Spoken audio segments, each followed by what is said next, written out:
Okay, I think everyone's in. Yep. Michael, is my screen sharing okay?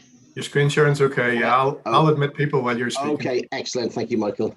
Well, good afternoon, everyone. Those of you at the meeting today, and also we are broadcasting live on YouTube on the Kudos International channel as well, and that recording will be available a little while after the meeting at the Kudos International YouTube channel.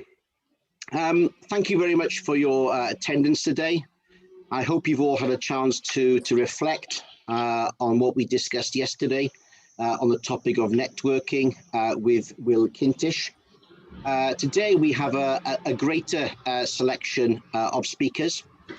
To begin with today, we have Helena Jameson from Frank, Bright and Able, who is going to give a presentation on style and substance, the power of branding. As John said yesterday, touching on the use of the Kudos brand, but also the importance of personal branding. And then John is going to give an update on the profession, and then I'll close at some point before 4 o'clock, talking at 4 o'clock UK time. Sorry, talking about use of technology. And also actions arising from the conference, reflecting on some of the things that we have discussed. If you do have any questions during the course of this session, particularly Helena's session, initially, if you could post them in the chat box, and we will take them at the end of the session.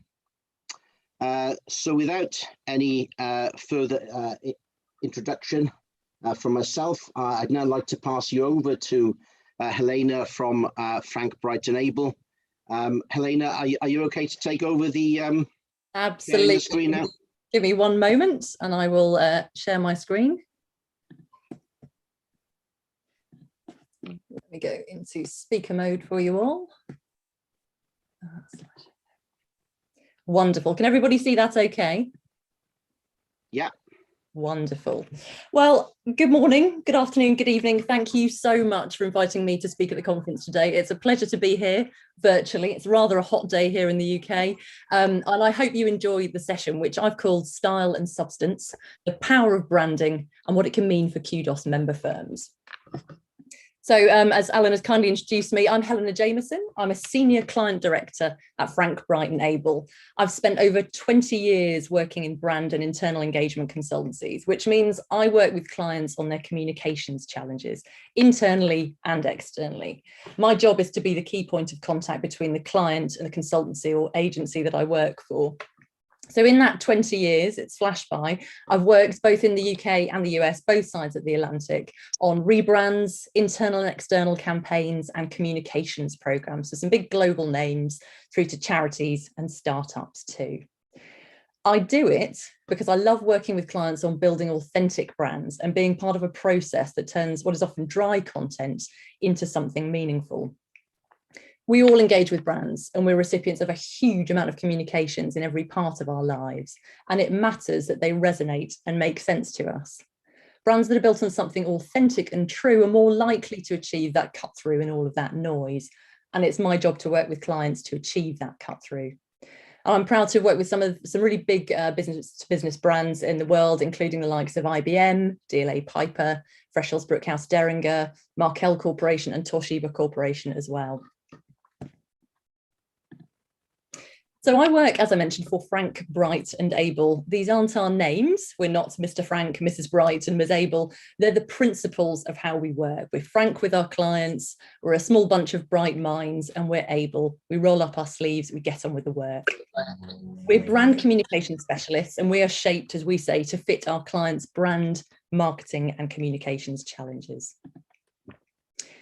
We specialise, as I say, in brand, marketing, communications, implementation and employer brand, as you can see here on screen, because challenges come in all shapes and sizes. So brand is about capturing the defining purpose, strengths and ambitions of your organisation. Marketing is about reaching your audience as the optimum means to drive performance. Communications implementation is about building inspiring touch points online and offline and everywhere in between. And the employer brand, an often overlooked part, but an incredibly important, as I'll come on to, is about harnessing a rewarding and motivating and coherent culture for your people. Now, just to sort of, finish talking about who I work for before we talk about the meat of today, at Frank Bright Enable, we place equal importance on strategy, the thinking, creative and delivery, because great communication comprises all of those. We're direct, creative and thorough because it produces the best work. And we're independent. We're not part of a much bigger agency network, because for us, the only thing that should drive us is serving our clients. Just very quickly showing you who we do it for. Ours is a predominantly business to business or B2B client base. So we work with a large number of global law firms and also UK based law firms too, Freshfields, Allen & Overy, DLA Piper, Evershed Sutherland. We work with, closer to your field, Grant Thornton. We work with engineering and consultancy firms like Amy, lots of investment banks from Avato to Charles Stanley and Wellington, global insurers like Markel, global tech firms like Konica Minolta, Capgemini, Sovos and MSCI, and large membership organisations, global membership organisations too, like the likes of the Institution of Engineering and Technology, as well as some universities. And we build long-term relationships with our clients. And when our individual clients move on, they frequently take us with them. So enough about who I work for. Today, I'd like to talk to you about the power of branding in the context of professional services more specifically. So in the next 30 minutes or so, I'll be talking about brand, what it is and why organisations invest in it, about why building a strong brand is important and what it takes to do that, about why professional service firms invest in their brands, and I'm going to give you 2 examples as well, and about what it can mean for you at Kudos as individually branded firms, as Alan mentioned, and also for those choosing to adopt the Kudos brand in a more wholesale fashion. So I'd like to begin. I'm just going to try and work out where my chat view is first. I'd like to begin with some interactive exercises. Feel free to use the chat function to share your answers. And let me just see if I can view that to the side so I can see what you're sharing as we go. So I'm going to move that bar slightly out of the way. Right. What comes to mind when you think of brand? Does anyone want to sort of share any thoughts in the chat box there? Otherwise, I'll just leap on.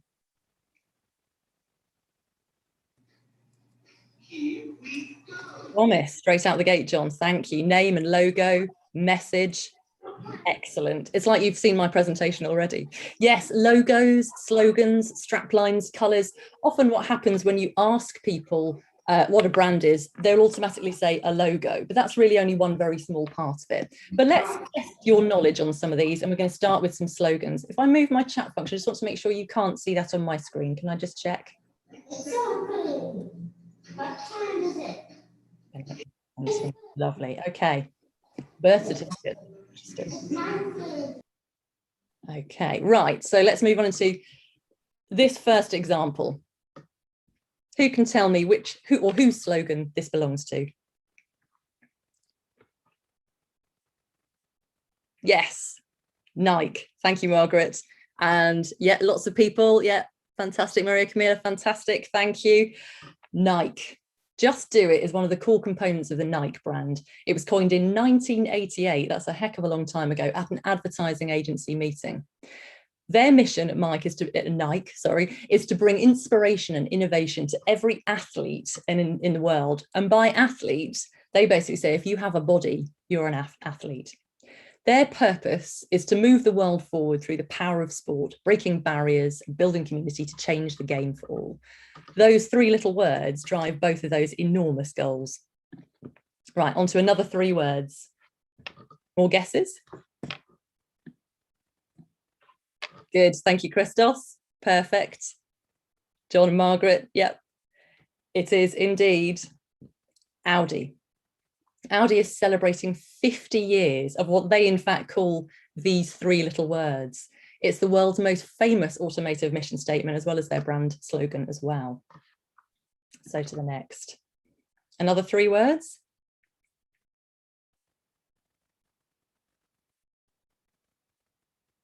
Fantastic. Thanks, Diego. Carolina. Absolutely. Of course. I'm loving it. It belongs to McDonald's since 2003. Now, 2002, the year before, was a very challenging time for McDonald's. Their brand was in serious decline and McDonald's was ailing with dismal morale amongst its employees.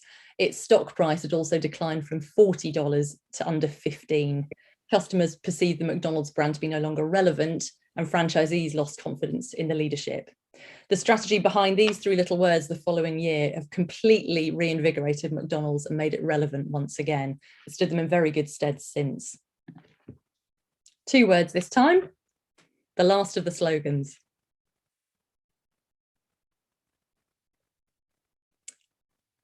Oh, interesting. We've thrown you off. Some people have said IBM, some people have said HP.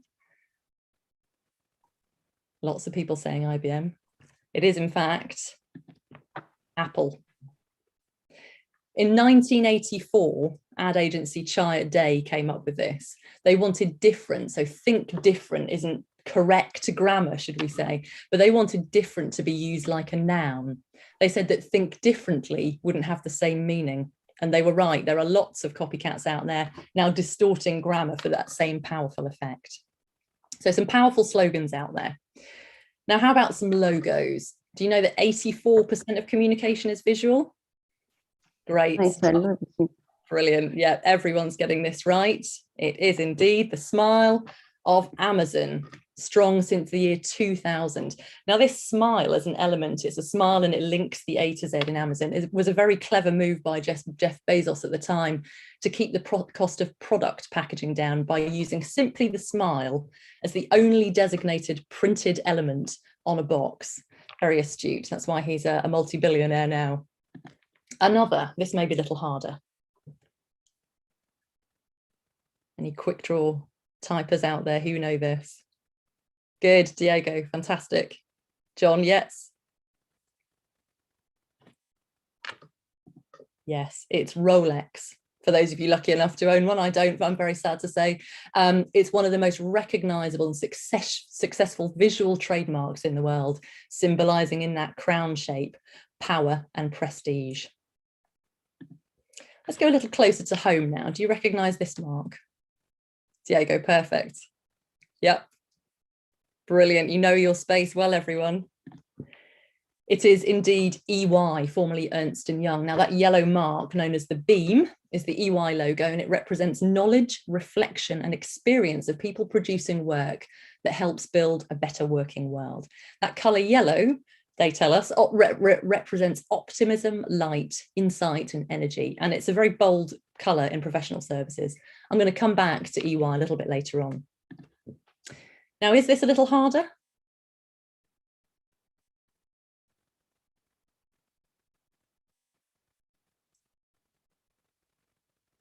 Diego, you should join me on this. Very good. Manas, that's exactly right. Yeah. Not American Airlines, I'm sad to say, but I can see where you were going with that. It is Deutsche Bank. Now, this combination of the square and the slash is a long established symbol of the Western economy. And in the Deutsche Bank logo, the slash stands for consistent growth and the square for stability. It's been around for so long and there's such recognition attached to it that in 2010, they removed the lettering of Deutsche Bank, leaving just the symbol. Let's go on to one more symbol now.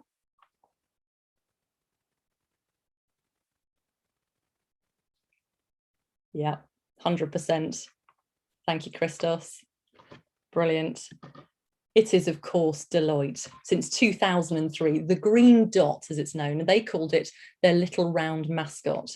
It's become an iconic, consistent mark that says Deloitte, and it's, from a design perspective, both simple and striking. Now, the last section of interaction, we're going to move on to colour. It's another quick fire round. I hope that, bearing in mind that we're looking on screens together, you can view the true colours on your screens. Companies invest a lot in ownable colours. Now, starting with green, which brands do you associate these with? Again, quick fire typing. Tell me which green you think relates to a particular brand.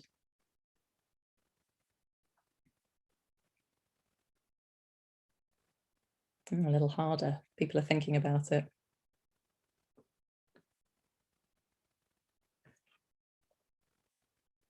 I shall show you. We have Starbucks, Tiffany, Spotify, and BP. Oh, my apologies, Alan. That's going to make it very hard to guess the colours. Let's go to the top right on this one. I mean, when you see them, you can see the power of the logo and the colour together make them incredibly distinctive. I'm going to focus on Tiffany. It's one of my favourite personal brands. The famous Tiffany blue has been around for over a century, and it was recognised as a colour trademark in 1998 and standardised by Pantone, who are the leading global source of colour expertise and a designer's Bible, exclusively for Tiffany. But it's never been made publicly available. It is theirs. Tiffany says that Tiffany blue is more than a colour. It signifies something greater. It recalls the magic of Tiffany and the assurance that what comes out of a Tiffany blue box will always bring joy. How about some truer blues for you? Tiffany blue, not entirely a true blue, but blue is certainly a popular colour in corporate branding. Any ideas here?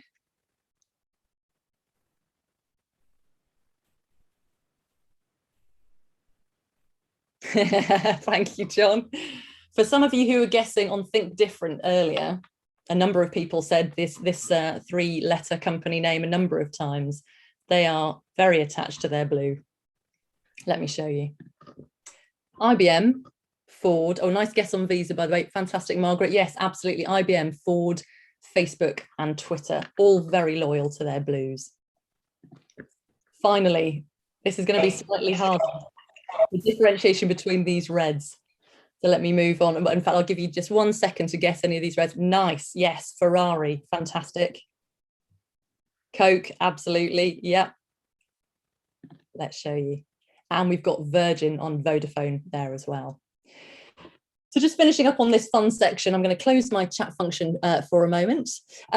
Some companies invest in brand colours as part of their visual language, and visual language also includes logos, typefaces, imagery, to really improve, as I say, their ability to stand out. You can, for example, see Coca-Cola cans in fridges from way across the store, and Virgin is hugely recognisable in the air and on the ground. Now, I could go on, but let's go on to something more of a serious business. So what is a brand? Is it a slogan, a logo, a colour? Yes, it's all of those things. The combination of those things used consistently over time creates brand recognition. It's why so much money is invested in it. It's a means of standing out in a crowded marketplace, and that is especially important when the products or services you may offer may be similar to those of the competition. But what style, what is the colour, what is the logo without substance? What exactly are you delivering to your clients, to your audiences?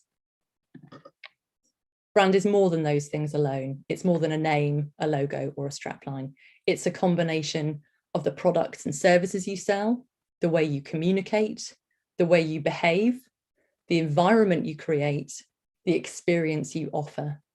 It's a promise of what to expect. And if that's a positive combination, your clients will come back and they'll recommend you. It's what we call brand advocacy. Good brands identify you, set you apart from the competition, and spark a connection, back to that idea of cut through that I talked about in the introduction. True brands are the same internally and externally. They don't say one thing and do another, as this fake Apple looks here. The promise they offer is what they deliver. Otherwise, it's all style and no substance, and the brand will fail. 3 brand promises here. They should be measurable, meaningful, and differentiating. Disney, where dreams come true. I mean, there's no one quite like Disney in branding. Walt Disney was perhaps the most visionary business leader of the 20th century. He grew a simple cartoon character into a vast empire which sells just one thing: dreams. Every touch point and experience of the Disney brand is very carefully orchestrated and managed to never undermine or damage the power of the Disney brand. You'll never see a Disney character out of character or costume in a Disney park. And if you did, someone's dream might shatter. Coca-Cola's is to inspire moments of optimism and uplift. You'll notice here that this brand promise doesn't mention the product or service at all. Instead, it positions itself as a lifestyle brand that's about much more than manufacturing popular drinks. And this is also very true of the likes of Airbnb, Deliveroo, and Uber. They don't sell rooms or takeaways or cabs. They sell convenience. Back to Nike, and where we all started at the end here. to bring inspiration and innovation to every athlete, anyone who has a body in the world. So like Coca-Cola, this brand promise doesn't even mention Nike products, but it instead tells the consumer how they think and what they aim to do on a much larger scale than sports clothing and equipment. So on to building a strong brand and why it's important. Building a strong and enduring brand is about building recognition, preference, loyalty, and advocacy through delivering on your promise. Now, the yellow circles that you can see here, you can read them in a sort of circular fashion. These are the basis of a successful brand and how it grows. And I'll just talk you through what we mean by all of these things. So building a strong brand, if we start at the top, is about brand recognition, and we've covered that already at length. This is the ability to recognize one organization over another competitor. So having a strong and consistent visual and verbal, how you speak, what you say, brand identity and marketing too. And to the next circle, brand association. That is a set of remembered qualities that help communicate information to your customer. Those qualities should differentiate your brand from the competition and provide a reason to buy your brand over another. So those qualities need to provide positive attitudes and feelings. On to the next circle, brand quality. The perception of quality that a brand achieves with its customers. And quality is often defined as meeting the expectations of customers. Down to the bottom now, brand experience. That's about a great brand experience at every touch point. And that might be as simple as about how you answer the phone when you're in your working day. That's to create a memorable brand, which in turn leads to brand preference, the next circle along, which is about choosing that organization over the competition. And moving to the final circle now, brand loyalty. So they come to you again and again for the experience, which in turn encourages brand advocacy. Now that is the ultimate goal of having your customers recommend you. It is free marketing. At the center of all of that, brand equity is the perceived value of your products and services over the competition through a combination of all of those things. And it's built through the overall experience that all the elements of your brand deliver together. And your true brand value, big businesses are very serious about measuring that, is measured through financial performance, the role of the brand in purchasing decisions, and the brand's competitive strengths. But we'll park that for now. So why is it important? Strong brands, when built in this way, encourage customer loyalty, attract more business, attract and retain the best talent, and grow. I've talked a lot about business to consumer or B2C brands already this afternoon, but this is as true of business to business brands as much as it is of B2C. The challenge for professional services is that there may be little to differentiate you from the competition. You may not have a groundbreaking product or innovation. You're more likely to be offering services that many others, your competition, also offer. And so standing out can be harder. Added to that, and this is a key point, back to my point about employer brand when I was talking to you about what Frank Bright and Abel do, it's your people that deliver those services, and they are a huge part of your brand. Who you hire and who you retain are critical to your brand. So why do professional services firms invest in their brands? Well, two key reasons for that are the ability to stand out in a crowded market, as I've just explained, and the importance of attracting and retaining the best talent for now and for the future. Let's look at the challenge of differentiating in professional services. There are an estimated 3 million professional accountants globally. That's according to IFAC, footnote at the bottom. Accountancy firms may range from a handful of people to thousands. They broadly offer, forgive my generalization, they broadly offer the same services. That might be advisory consulting, audit, and tax. Many, and I'll come on to this in a moment, claim to be leading, global, and expert. I would like to open this out, but I won't make it interactive, but another small exercise for me to take you through. My colleague calls this particular challenge the morass of preeminence. That is a complicated, confused situation where everyone claims to be the leader. How do you tell who is? Let's have a short look at these 5 accounting advisory networks and firms and see if we can guess who they are. This one is not easy, by the way. So these are words used in brand messaging on their websites and in their marketing communications. 3 of these leading accountancy firms describe themselves as leading. One of the leading global accounting networks, a leading global provider, a leading advisory tax and assurance firm. 4 of them talk about the number of countries they're in and the number of advisors they have. We've got 200, we've got 145, 312,000, 80,000, 190 partners, a global network of 50,000 people. Those are all fantastic numbers. Here they all are. And that's great. I mean, they've chosen to talk about strength in numbers. This is Crowe, Deloitte, BDO, Grant Thornton, Baker Tilly from 1 to 5. But they're all looking inwards rather than outwards about what matters to their clients and to their people. The number on its own of countries and advisors is not going to differentiate them, is not going to help them stand out. Numbers alone don't cut it. They need to offer more. There needs to be more substance, as we've talked about. So the bigger players differentiate themselves by creating a sense of purpose that goes outside of numbers and speaks to more purpose. So for KPMG, they are here to make a difference today while making the world a better place for future generations. Sounds very lofty, but it's something to put a stake in the ground to. PwC are here to build trust in society and solve important problems. And EY, one of our favourites in this presentation today, are here to build a better working world. So this more lofty sense of purpose and the plans that lead towards them will appeal to not only to clients in helping, decide, differentiate about who they want to use, but also prospective hires, those people that you need to bring into your organisation to help it grow and be and remain successful. These big 4 in particular understand the war for talent in professional services, and I want to unpack that a little bit more now for you. You may be surprised to hear, I certainly was when I heard this from one of the strategy partners at Frank Bright & Able. We live in times of a 5-generation workforce. There are 5 generations of people working in our businesses. I'm showing 4 here, but I'll come on to the detail. Those 5 generations are no longer simply looking for what we call a 9-to-5 job, a good salary and a pension alone. They're all looking for slightly different things. So traditionalists, I haven't included them here, they were born in between 1927 and 1946.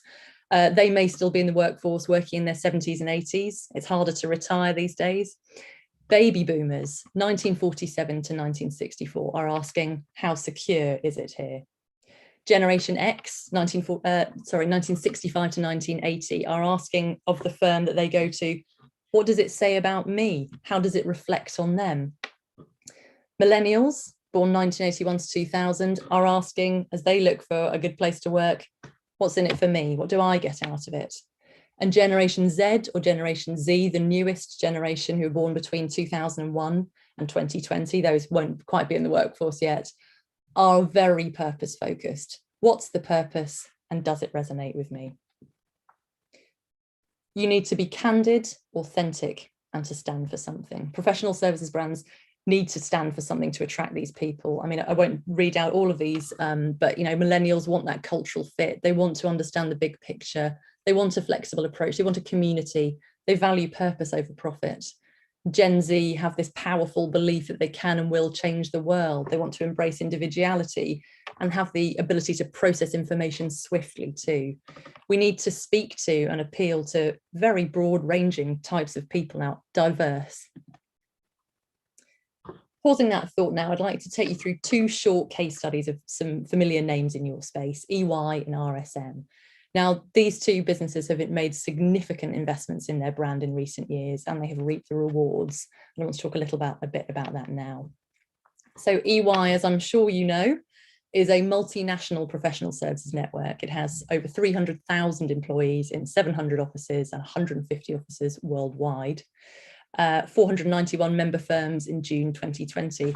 There am I talking about the morass of preeminence, their numbers again, but part of the big 4, they expanded their services from core accountancy into strategy, operations, HR, tech, NFS consulting, and have done so for a while. Now in 2013, so we're 8 years ago now, they undertook a global rebrand and they changed their name from Ernst & Young to EY, having built enough brand recognition to stand by simply the 2 letters EY rather than the names in full. Now, the press at the time around that rebrand was incredibly critical, but it's paid off. We all know them as EY. We might still think of them in the back of our minds as Ernst & Young, but when we see EY, we know who we're talking about. They really understand the importance of brand clarity and consistency. Their logo is clear, consistent, confident, contemporary. The recognizable beam means they can be easily identified. Building a better working world, as we've talked about, is both their purpose and their strapline, telling us why they do what they do. Their brand comprises style and substance in spades. It is a clear set of services, a contemporary brand identity, and a clear purpose. I have said a number of times that in professional services, people are the brand. So you need to attract and retain the best talent to protect and grow your brand. If your brand is strong with a clear purpose, you're going to attract those people. Now, EY knows this. Following their rebrand, they shared this particular document with their employees, which began with, "You are our reputation." I'll just read this small paragraph out. "In a service business, people are the brand. The results you deliver and the experience you provide to clients every day builds the value of our brand. It's in everything you do, day to day, challenge to challenge, and it all adds up." Very strong message to their people there. They ensure that their people understood the change to their brand and what it meant. The importance of internal communications as part of your brand shouldn't be understated. Just a little bit about how they measure the strength of their brand now. So EY measures its brand and states their ambition to be the #1 brand among professional services organisations, as measured by favourability and distinctiveness. And look how well they're doing these statistics here. Starting with tracking their favourability and distinctiveness across clients and non-clients, they're tied first in 2019. It'll be very interesting to see how they performed in 2020 when those figures are released. So they're measuring externally with clients and non-clients. They're also measuring their favourability and attractiveness through recruitment benchmarking. They care how prospective hires perceive and experience them, and they've maintained their position amongst the Big Four, as you can see in that first row there, as well as risen up the overall ranking into 2019. And finally, they care about their strength as an employer brand, and they've moved up the Great Place to Work ranking significantly since 2017, a whole 10 places in that time. And EY is consistently on the very well respected 100 best companies to work for list, doing very well in that.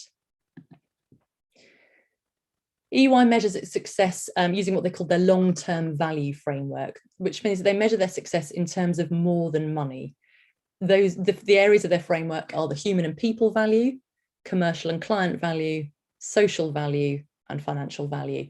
That order is deliberate. Note how people, clients, and society come before financial value, which again shows the sense of that purpose overwrapping everything. Financial gain is not the single thing that drives them. It's about that much greater position and purpose in society and what they offer.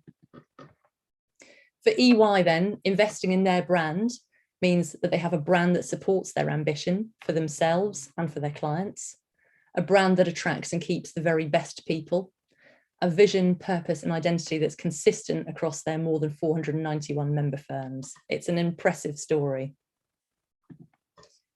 So we're going to move out of the Big Four now into RSM, who are, as I'm sure you know, the 6th largest accounting network.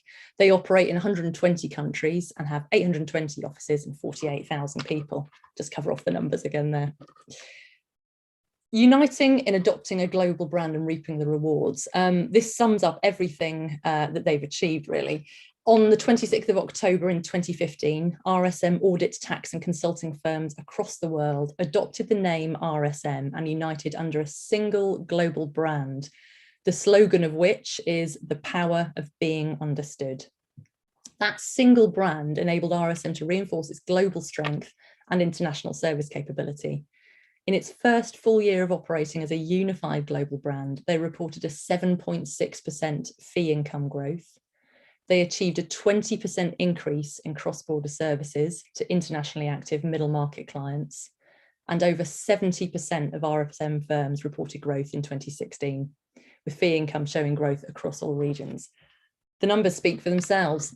All of the firms took on the RSM brand wholesale, and they benefited from it. At the time, in 2015, Gene Stevens, the CEO of RSM International, said, Following its successful global brand launch in late October 2015, RSM firms around the world have used the past year to embed and strengthen the RSM brand in their national markets, focusing on a unified vision to be the provider of choice to middle market businesses worldwide. And she said, a single, consistent and identifiable brand has significantly raised the profile of RSM's global capability and scale, resulting in a 20% increase in cross-border referrals. The brand rollout, whilst from a sort of a visual standpoint isn't especially exciting, is consistent. The ad campaign was wide-reaching. This would have required a significant investment to increase brand recognition and awareness in places where their customers and prospects would see them, but it was done with commitment and it was done well. They invested in international transport hubs, airports, public transports, everywhere online, a very impressive investment, and it's paid off for them. I would still want to show this page from their website too. RSM articulates openly what it stands for, with its brand being underpinned by a global vision, purpose, beliefs, and values that are published and that their people can get behind. And what's nice about these two is that there's space for them to be interpreted in each country where they operate, because culturally, all of the countries are going to be different, but there's that ability and bandwidth to move around that. So I won't read this in the interest of time, but it's well worth looking at that and seeing what they stand for. As I say, RSM was rigorous on its one brand, one strategy approach, and it's paid off in spite of this strange, very strange last year. They achieved a 9.2% global growth last year, with new member firms joining from across the world and 12 new offices. Pandemic? What pandemic? I was actually recently in conversation with the head of brand at RSM UK, which is a significant part of the network. When we asked why RSM UK had joined the global network and they'd come over from Baker Tilly, she was very quick to answer, and she described it very simply in these terms. She said it was about the name above the door, it was about the brand guidelines that they were given access to, it was about the access to the network's expertise, and it was about referrals in and out. She said that the US gives them referrals of just to the UK of 5 million each year. They have a very strong brand ambition for their clients. This again from the head of brand. She said, we want our clients to feel their business is burnished by association with ours. By choosing us, they create a positive impression on their own brand. We will consistently deliver high quality, creating a virtuous circle of attraction.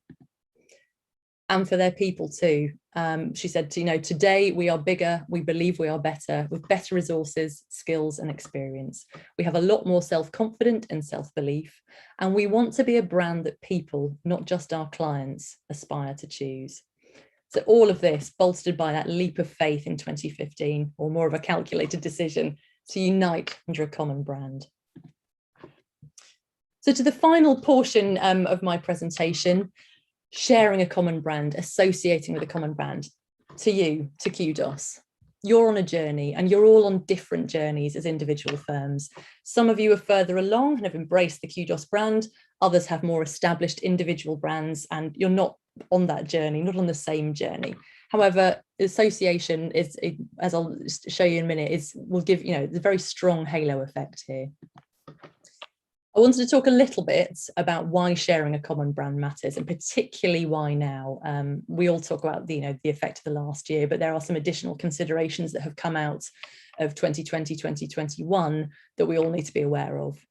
It's very well known to say that all professional services firms want to be trusted advisors. All professional services firms will position themselves in that way to their clients. Other networks, two big ones that we've talked about there, have invested in their brands. They're already on that journey to something more consolidated, something more unified. As I've talked about, the challenge for professional services, there may be little to differentiate you, both at a firm and a network level, in terms of what you offer.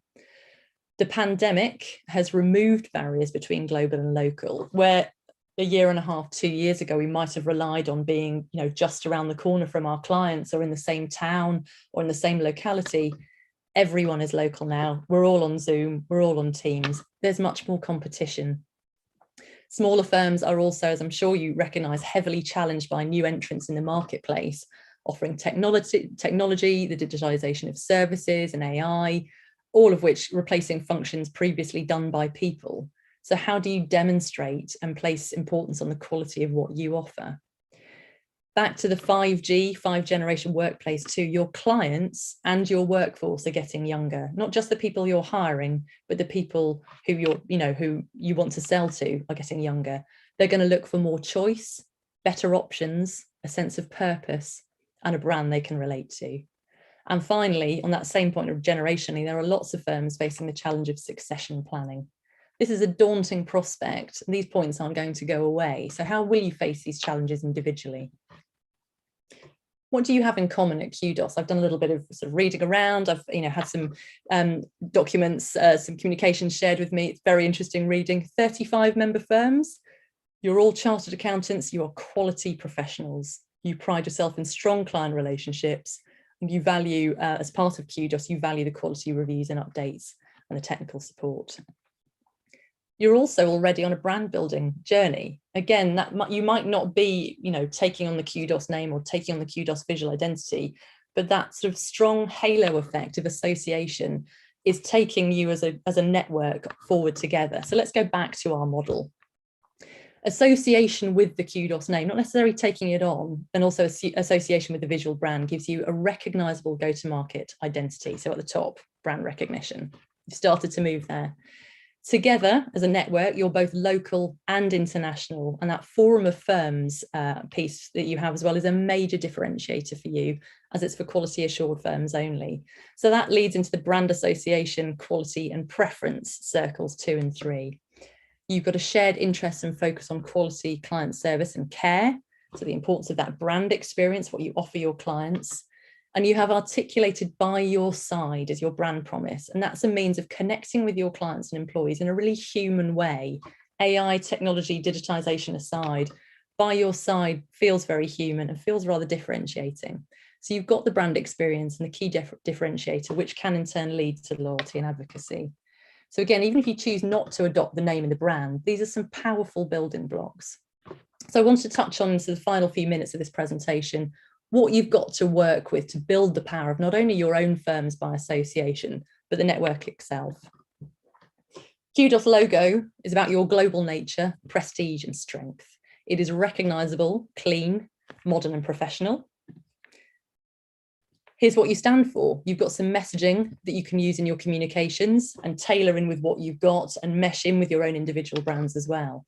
In this messaging, which exists in your guidelines, you're being really clear that what sets you apart is your commitment and investment in relationships, characterized by empathy and quality. On your website, there's a really strong message as to why become a member firm. It's really powerful. I'll just read the first paragraph. Kudos is an emerging and ambitious global network of like-minded professionals dedicated to offering clients assured quality services delivered with exceptional care, together with global connectivity. The benefits are really clear. There's a real sense of scale, reassurance and quality, along with that sense of all important care. You're consistently driving that message through your communications, and that's easy to mesh into your marketing communications, whatever you're doing as a firm individually. You've got a vibrant website for the network. It feels professional. It has a very strong global feel. And on the right-hand side of the screen, you can see the global services review that I've seen, which you've published in English and Spanish, presents your offering and showcases all aspects of your brand and what makes Kudos special.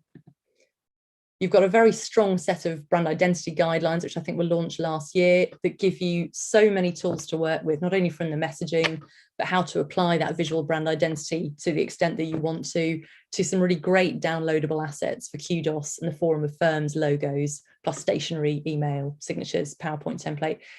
From an external perspective, it's a strong set of tools for you to use to create that brand connection and achieve that halo effect on your individual firms. Some of you, really great to see you're already embracing the name and identity. And as I say, it sends a really powerful and consistent message. There is an immediate visual brand recognition here, while still retaining the power of your individual names. And it's nice that it can be used so flexibly. Just 4 examples here. You have clearly, a number of you spent a long time investing in your individual brands and developing your individual brands. But these are 4 examples of firms from across the network taking on the brand in a way that works for them. So on the top left, we've got ILYG in Argentina, professional, clean and clear, clearly an independent brand, but it's got the Kudos logo displayed proudly top and center, with a clear link back to the international presence. So the linking between the sites, creating that connection and improving your search results as well online. We've got Kudos Georgia in top right. It's taken on the Kudos names you can see in the logo there. Again, some beautiful imagery, beautiful photography, which still gives that independent sense of the brand, but the very clear link to Kudos. We've got Kudos Georgia in the bottom. Sorry, no, Moreira Auditor, forgive my pronunciation, Moreira Auditores in Brazil in the bottom left. Has kept the name, but it's taken the brand identity in full, including incorporating by your side in the logo. And CAP SESR in Indonesia in the bottom right here, again, keeping the name, but really fully taking on the brand identity and the messaging. So some really striking examples here of how you can embrace the Kudos brand to different extents. You may not be ready to do that, but you may choose to. 3 quick wins here for you. Include a clear link to Kudos with the new logo on your homepage, ideally at the top, as we saw there, not hidden at the bottom, to proudly display your membership. You could include the Forum of Firms logo, which is a powerful differentiator of your quality, and you can utilize the messaging as well. Flying the Kudos flag, your quality firms, you're made stronger in numbers by the network. There's major value, as I say, in associating with and adopting the Kudos brand and doing so consistently, because that single brand consistently applied, as we've seen in other examples, will give you Kudos credibility and help build preference. And your brand manual gives you the tools to do this. There's only an upside to associating your individual brand with Kudos brand or adopting it, fully. It will bring value to your business on all the levels I've spoken about. So to summarize then, I wanted to touch on the real benefits of brand association for you as a network. In terms of associating individually and together, adopting and associating will bring more cohesion and alignment as a network. That in turn enables you to tell a better, more globally connected story. The numbers part, yes, but strength in numbers is important for you. That in turn will improve seamless referrals across the network and access to expertise across the firms as well. So opening doors between you to achieve that, enabling you to win more work, which in turn will enable you to recruit more firms from bigger networks. So increasing in size will enable that opportunity. Recruiting more firms from bigger networks will in turn help attract talent, that all important piece, and provide opportunities to help them stay. That in turn is going to give you more more national and international client success stories, which comes back to more cohesion and alignment. Each firm's contribution and effort will help build the power of the network and your firm by association. This is your virtuous circle, going to coin RSM's phrase. So in terms of building your own style and substance, continue what you've started to do. What you do and your expertise is a given. Add to it how you deliver it, which is with exceptional care, characterized by your brand experience and promise by your side, plus the support of the international network and a common identity means more and better opportunities. I'd like to leave you with this final thought and to take you back to where we began today. A brand is the combination of style and substance. It is a promise delivered. Your brands, individually and collectively, are authentic because of what you stand for: quality, care, and relationships. By your side will resonate with clients and employees alike. You have an exciting brand on which to build and grow, and the tools to begin doing that. So take them, embrace them, go forward, and deliver. Kudos to you, and thank you very much for listening. Thank you very much, Helena. I thought that was an excellent presentation. So perhaps we could all thank Helena by clapping as we did yesterday. Thank you very much. Not many questions up in the chat box as yet. I'd like to fire one off to you, Helena, if I may. Of course. You talked about people before profit, I think, as part of the presentation. Mm-hmm. But is it also not a question that if you get the people right, then the profit will follow? I think that's very true. I mean, nobody goes into business to not make money, but if you hire the very best people, it can only improve your your financial performance. Absolutely, get the people right, and the profit will follow. It's a really nice way of putting it. Yeah, I can remember many years ago now being on a training course talking about the importance of measuring what gives rise to profitability in the future. And actually one of the key things in the accounting profession was staff satisfaction. Absolutely. If you think client satisfaction. Absolutely. If you think too about the cost of replacing good people, it is much cheaper to keep, engage and retain good people than it is to replace them. So the cost to the business of losing good people and not filling and growing is phenomenal, really. So yeah, that's a great point. Yeah, oddly enough, it was already something I was going to talk about in the wrap-up session to the conference. So you've preempted my point nicely. Excellent. Thank you, Helena. That's great. Okay. Any other questions before we move on? Okay. Well, thank you very much, Helena. Again, it was a wonderful 45 minutes or so on building the brand. And thank you very much for the time you took to obviously research into the presentation as well. That's very much appreciated. It's been my pleasure today. I hope you enjoy the rest of your conference. Nice to see you all, and thanks for getting involved as well. I shall dial off. Okay, thank you, Helena. Everyone will understand why I've worked with you for many years. Thank you, John. Take care. Thanks, everybody. Bye-bye. Bye-bye. Bye-bye. Okay, John. Over to you, I think. Okay. Let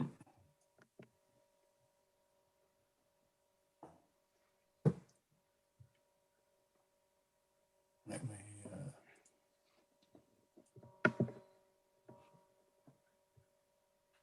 Is that looking? Is that my screen shared?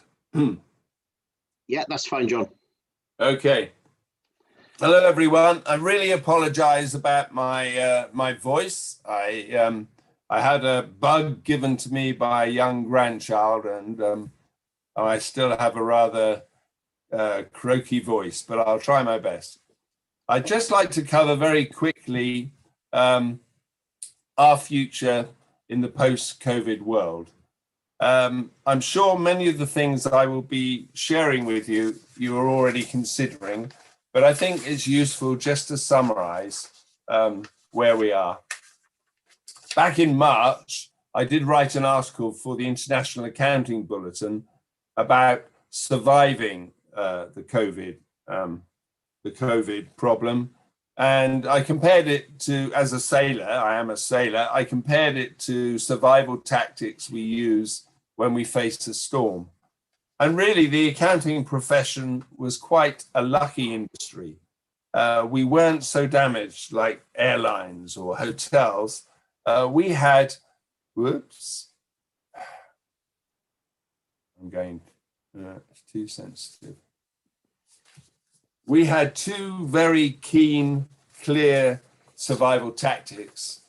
Our profession was able to use technology, and we also had a workforce that was nimble and able to work remotely. And coupled with that, most of our clients and ourselves were able to share data using the cloud. And of course, there was Zoom. Many of us were not really using Zoom before COVID, and now probably the world uses Zoom almost on a daily basis. I just look back at the share price of Zoom. At the start of the pandemic, you could buy a COVID share for $67. By October, it was $559. Zoom was, I think, the company to invest in last year. But there's been a long-standing old saying, change is permanent. And that is certainly going to be the case with COVID. We are not going to be returning to how we were working in the past, to our old profession, to everything that we were used to. We are going forward to a new normal. And the new normal is really focused about flexible and agile working. And that's not just for firms, it's for our clients as well. And of course, for international networks like Kudos. The way we all work is never going to return to how it was. It's a new normal. Perhaps the most striking start from the Big Four came with Deloitte. They were the first to announce they were actually closing offices. And Grant Thornton did a survey in the UK of clients. They surveyed 603 clients, and only 5% of them, only 12 of those 603 clients said they were returning to full-time office working after the pandemic. The world is going to change. And the question is, how ready are you? Are you starting to get properly prepared? Are your staff ready? Do they want this? Have you discussed it with your staff? There's a lot of planning to do, and now really is the time to be doing it, because although many of your countries are still subject to lockdown and are not yet coming out of COVID, we will be soon. The vaccination programs around the world will succeed, and we will be in the new normal. So are you planning correctly? Do you think your staff have the skills to work remotely? Do we have to help them? Are there skill areas that they need? Will your managers be able to manage when they're working remotely? And how can you, with your staff all working remotely, ensure they're working in the right way and addressing the right priorities? And you may have many working practices that you need to consider and start to look, how are we going to change these? Are we going to continue to work every day from 9 to 5? Are we going to say to our employees, you can choose when to work as long as it fits well with the clients and the rest of your team? There are many working practices that you might need to start to reconsider. How do you measure how your workers, your staff are doing? They're not in the office. How can you track what they're doing? Previously, you might have just recorded the fact they were in the office. If they're not in the office, how do you track their productivity? And it won't be by working hours. I think the only way is to look at how they produce, not necessarily when or how long it took them, but what they produce and whether that's in line with expectations. Perhaps one of the biggest challenges is training. When I started in the profession, I did nothing but sit alongside a senior for about the first 2 years and follow and learn from on-the-job training. That becomes very difficult with agile and remote working. It's also a concern that's been widely broadcast around the world about the mental impact of working in isolation and working away from the office. It doesn't suit everyone, and you need to be aware and have policies and procedures that can address the issues when they arise. And another planning issue is, how can you properly bring new recruits into a working environment when more and more people are working remotely? That's the people areas. And on top of that, of course, there is the structure. Do you need the office you have? And is the design of the office right? Do you need all the offices that are within the building? Should you move to more open plan officing with hot desking?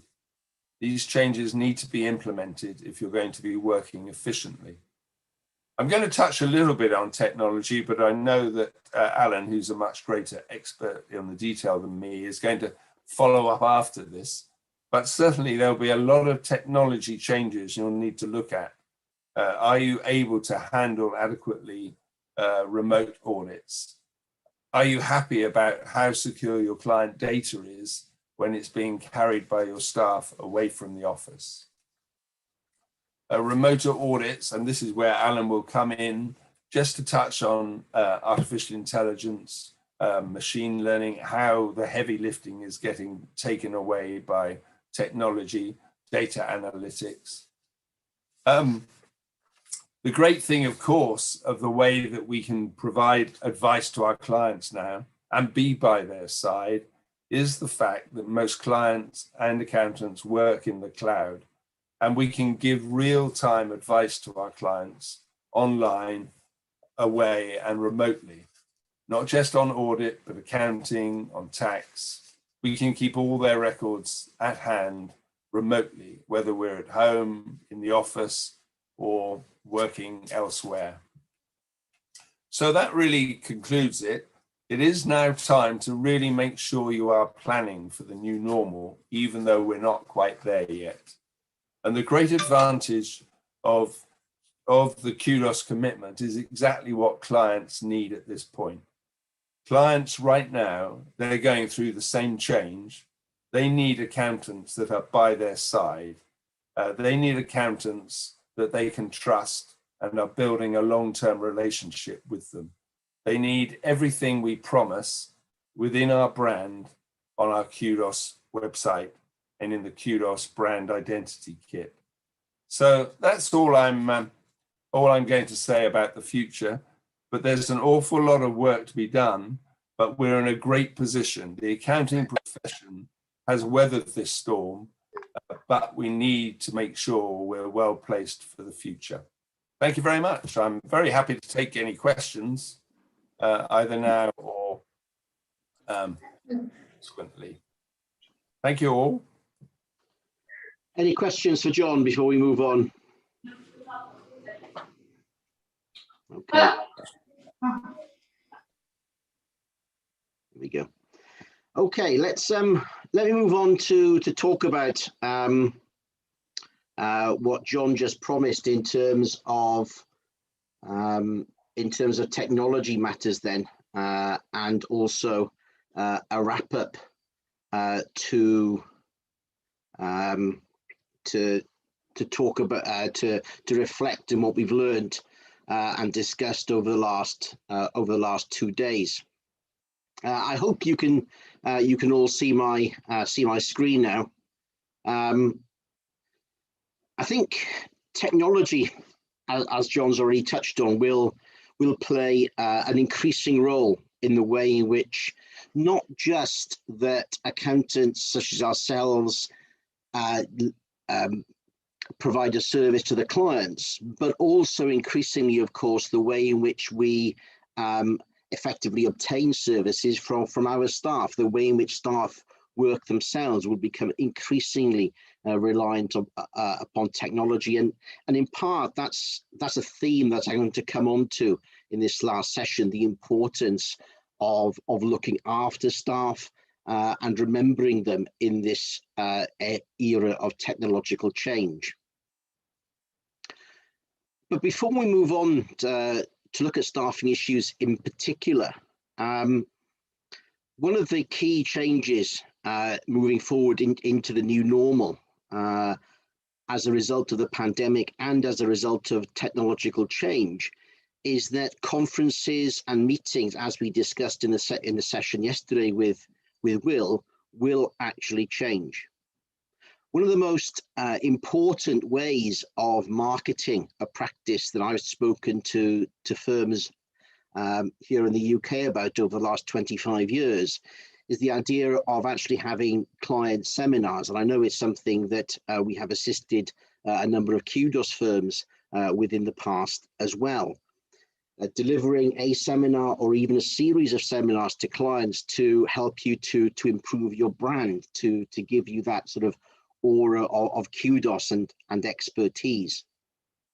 Increasingly, those sorts of events can still take place, but can take place online, which of course spreads the geographical reach of individual firms. So having short Zoom sessions, be it recorded, live broadcast on YouTube, can help to increase your visibility and again to improve your brand, and very much work with clients on a by your side basis and potential clients as well. And the great advantage of still running those sorts of meetings on an online basis is that clients, even in the during these strange pandemic times still get to see you and still get to talk to you. And increasingly as well, we see as we come out of the pandemic, as John just talked about, I see also potentially hybrid meetings taking place as well. And it's something that we have discussed within Kudos. I think Michael touched on this yesterday, didn't he, at the beginning of the session. One of the advantages of actually having our annual global conference online is that our numbers are now much greater than they were before. If we go back to the last conference that we had, which in Cyprus in 2019, I would guess to say there were something in the region of 25 people there. Whereas yesterday we had between YouTube and Zoom, we had something like 75 and similar numbers today, I hope as well.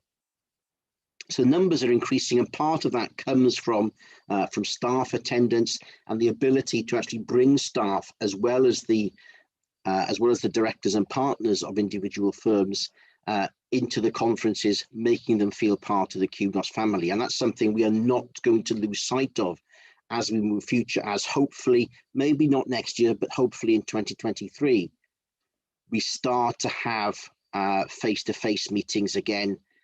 Some portion of annual conferences will continue to be done on an online basis, perhaps live broadcast. How we deal with that, we are unsure about it at the moment, but it's something that you as individual firms can take on board for your clients as well, of course. Communication these days is more and more online, but it's important to actually get that right, as Will spoke about yesterday. But also don't lose sight of the fact that Zoom can replace telephone conversations and can actually be better than telephone conversations as a way of dealing with clients on a face-to-face basis. I think it's fair to say I barely ever use the telephone anymore when discussing matters with Kudos firms. It's all done on Zoom, or at least face-to-face online. Client interaction is also another part of communication, and one of the things that we've been working with our technology partners at Smart Audit with is setting up an online portal for those of you that use Smart Audit, whereby you can exchange messages, but most importantly than exchanging messages, exchanging perhaps sensitive documents via a portal rather than email. I remember those of you that have been part of the network for a number of years may recall a presentation, I think, done by Gordon Gilchrist 4 or 5 years ago in Belfast, where he talked about the fact that when you send something on email, you may as well send it on a postcard through the post that the world can see. So sending information back and forth to clients on a secure basis is something which is very important, and it's something that we have developed with the Smart Audit tool, and it's a differentiation between Smart Audit and other similar audit software providers, I think. We've also discussed, particularly John in the last session, talked about staff perhaps working on a more remote basis. When you get to staff at a sort of senior level, manager level, partner level within firms, that's something which usually can be done. However, staff at a more junior level may not necessarily have the ability to work at home, have the facilities at home to work there safely and on a productive basis.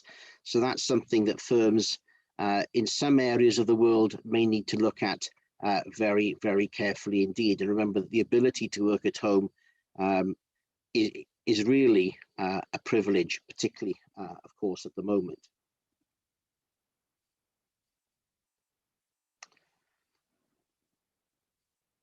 One of the things I've seen with a number of firms over the last few years in their use of technology in terms of delivering the work to clients, particularly on audit work, is in making the work more, is using big data to arrive at the audit opinion. And I think that's something which should only be done when you're making the work more efficient. And for example, when looking at online audit tools such as Smart Audit or any data manipulation or anything that's advertised as being artificial intelligence in the area of audit work, only invest in that when you are sure that the work will become more efficient. It's something that we are constantly striving for in our work with Smart Audit, which is why we think that the ability to roll tests forward, to roll planning forward, to roll key client information forward helps you to achieve those efficiency gains. Some of the work in terms of data manipulation I've seen some Kudos firms do on quality control reviews, perhaps at times haven't been done with a view to making the work more efficient. Only look at data analytics type of audit work if it does make the audit more efficient. For more details as to what is big data auditing, data manipulation, audit analytics, there's a section in the the advanced online audit training tool, which is available to you via the PCP products website. Ask ourselves and Margaret for more details if you don't have the login details for that. I mentioned artificial intelligence briefly there, and it's something I just want to close on. One of the things I always doubt is when people talk about AI in the area of auditing and also in the area of providing compilation services to your clients, is that sometimes there's a misunderstanding as to what artificial intelligence is. I think artificial intelligence is where the technology actually makes decisions themselves rather than the technology being programmed to make certain decisions. That to me is not artificial intelligence. That's processing data, if you like. I think it's important to remember that distinction. And to close in the area of technology, it's something that we're going to have to constantly invest in and innovate in, not just in the purchase of hardware and software, but vitally improve the understanding of your staff as to what technology can actually do within your practice in the assistance of delivering services to clients. Invest in your staff by investing in training. As the client base changes, because the clients will move away from being the Generation X and the baby boomers, and in future the clients will be the millennials and in due course Generation Z or Generation Z, as Helena said. As those younger generations become clients, become entrepreneurs, their use of technology will change. They will keep books and records on apps themselves. And so we as accountants need to change as well and need to constantly invest and constantly innovate. And there are a number of practices around the world that are doing that very successfully at the moment. But it's also important that the baby boomers and Generation X clients are also satisfied with their provision from their accountants as well. So before we close the conference, I just wanted to reflect for a few moments on what we've learned over the last 2 days. And I think what we've learned is that as Kudos from Michael's session yesterday, we feel that we are emerging stronger from the pandemic than we ever have been. We are particularly delighted with the way that the rebranding exercise went at the end of last year. And I think that has manifested itself. I mean, Helena was talking about the success of RSM, bringing in 12 new firms during the course of the pandemic. I would estimate that we are probably not far behind that in terms of new firms that we've taken on since March 2020. I would think that we probably, without looking, 6 to 8 firms have joined us in that time period, And as Michael said yesterday, we are actively talking to two other firms as well at the moment, one of whom in fact has emailed in to further express their intention to join just before we started day 2 a couple of hours ago.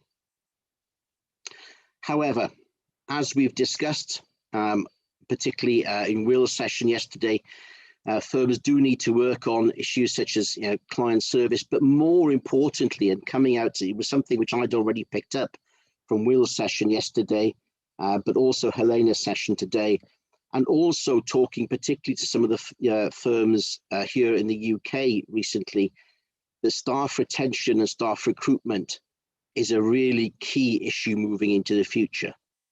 And retaining staff and recruiting staff can be done by implementing some of the lessons we've learned in terms of LinkedIn and networking yesterday, and also branding today.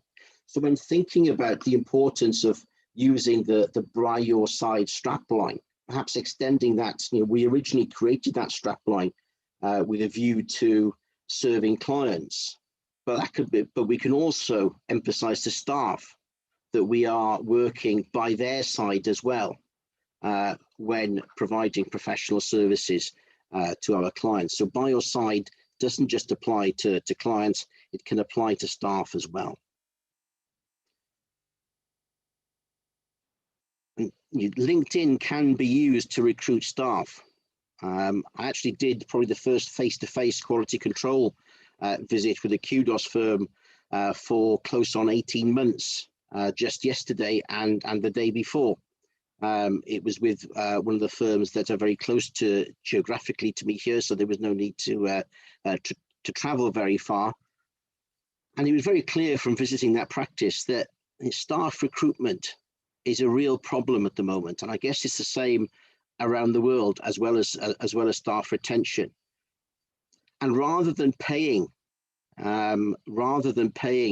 large sums of money to recruitment agents, advertise on LinkedIn. There's a section on LinkedIn called LinkedIn Jobs, but also directly approach individuals that perhaps are working in firms that maybe don't have an eye on the future, that don't have a very good reputation in your area. So directly approach people on LinkedIn for staff recruitment. But also some of the lessons that we spoke about yesterday in Will's session on communication and dealing with people and talking to people and how to get them on your side. That lesson can also be extended to recruitment of staff as well. When you're interviewing staff, be it face-to-face or on Zoom, make them feel welcome. But also make them feel welcome, but let them talk about themselves more as well. There's a saying I heard on a sales course many years ago: you have 2 ears and 1 mouth. Use them in that ratio. And that was generally for selling services. But these days, when you're looking to recruit staff, you're selling the firm as well. Let the individual that you're interviewing talk about themselves. And one of the things that we are seeing, and I think John will agree with me here, certainly for firms of our size here at Kudos, there will be fewer firms in the future, and there will be some consolidation in the marketplace. Today with Helena, we talked about brand values and how it relates to client service, but also remember that brand advocacy extends to who you hire as well. And your staff can be good brand ambassadors, but also, as I've already said in this session, sell the by your side message to existing staff and to prospective staff when recruiting moving forward, which is really the last few bullet points on the slide there. One thing that is different, though, when you are recruiting staff as opposed to selling services to clients, comes from something which Will said yesterday, was which was right, which is that people like people who are like them. So when you are an outgoing individual, you will attract those sorts of clients. And that's great, because those clients are more likely to stay with you because they will have an affinity with you. However, recruiting people like you isn't always a good idea. It's not always good for staff and team building in particular. When you're putting together a team in an accountancy business or any professional service business, you need people that are good at getting the work, that are good at going out there, talking to clients, but you also need people in the background that are actually doing the technical work as well. It's all about getting that balance. And when you're recruiting people, remember not always to recruit people that are like you. I thought that's a key thing to remember when thinking about what Will said yesterday and how that extends to staff recruitment as well. I've talked about running online events yourselves as well to present your firm. And we're always available to give a brief introduction to your client base online as to what we at Kudos are all about as well, if you'd like us to help you to reinforce the brand message to your prospective clients.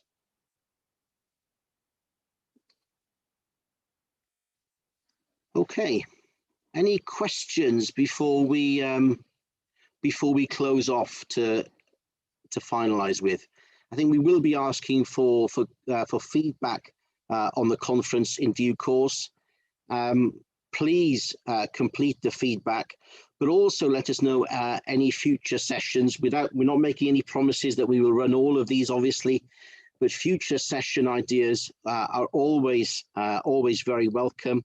I know I spoke to Manas online yesterday about having presentations within firms outside of regional meetings. That's something which we will discuss internally shortly. But also, if you have any other session ideas, particularly in the area of staff recruitment and staff retention and training, given what we've spoken about during the course of this conference, especially today with applying the brand message to the way that you deal with staff, as well as the way that you deal with clients, I think is any other ideas, please feel free to share them. Okay, any questions before we close then? I will stop sharing the screen at that point. On behalf of all of us, Margaret, Michael, John, and myself, thank you very much for your attendance over the last 2 days. I hope that you've got plenty out of it. As I've said already, and I'm aware that I've probably spoken more quickly than I would have liked over the last 15 to 20 minutes. You will be able to watch both days again on YouTube shortly on the Kudos International channels. I will put the links up on the various WhatsApp groups when they are both up on YouTube. It takes a little time for YouTube to convert the live recordings into something that you can watch, but I'll let you all know when they're up. Okay. Well, thank you, everyone. That brings the conference to a close, and hopefully we'll see you all again soon. In the meantime, please all stay safe and healthy. Thank you. Thank you, everyone. Thank you all. Thank you, Alan. Thank you, John. Thank you. Here you go. Keep Many flying the thanks. flag. Thank you. Thanks, everyone. Thank you very much. Thank you, Bye. Jose.